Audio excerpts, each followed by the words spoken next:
fiadana ile tokany tarainako ile tokana mamino tokana mataro miaro-pilavany amin'ny tinako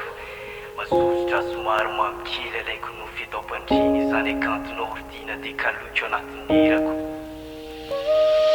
ekeko manodidina amin'ny tsara maniry atsika isara ka tsy ahoako miandro vasoko amin'ny tazan-davitra mitsiriritra aloha ny anjarany fa tsika roa fitaratra zay lasa noho ny firako tsy dia ara fa izizika hitapify teo anilany adalatala kely zay tokoa ngamba lay ty tsisy toerana ho any hafa fa nafoko mba ho andry ilay mpanifo ny fitiavako lapa tatapoko efa natony toerana ny tsy manakavana lasombany lasandroany takila manaraka ny zavany orambaratra novay no tonga avana ka tsy natsiaro teny irery tsony lay feno fahasambarana natambatry ny lala natatanako ny tanany mangata mazo kely izy somary mipitrapitra ny fanozony fampijery tsy nahitana teny izy manaiko molotra mafatifaty le malalako ombana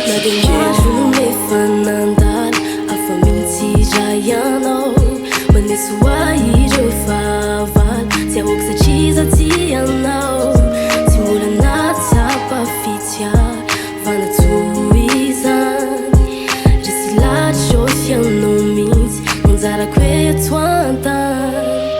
safianoko favaratra no midoboka topoko rehefa inzay ny anarako fetesy ny fiomangan'ilay tiako tsy mba voiko ile tavany mamiratra mamina totately madizina ny foko veritosy tsy alikola fa mamatotra ny tenako mambabo kizitina masika pisikoeliko mefarateny mamy nefa ianao rehefa nibedy fiadanana fakely tamotamo safosafo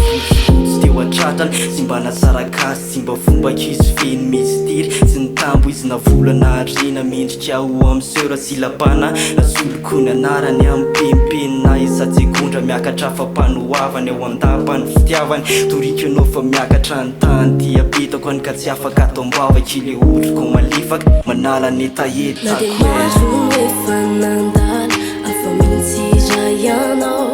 manisy hoahireo fahavala tsy ahoako satria za tsy anao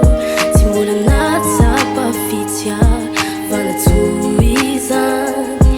resy latro fianao mihitsy manjarako hoe atoantany na dia maro efa nandala afa mintsiray ianao manisy hoahireo fahavala tsy ahoako satria za tsy anao tsy mbola natsapa fitiavana toizany resy latro fianao mihitsy manjarako hoe atoantany bobaka ndray zao ny kozy lovolovondray raha tiako sady ohatrany hoe adaladala kely sy ny karazany tsisy kozy zany fitiavana tolo zany raha tiako zay ndinaja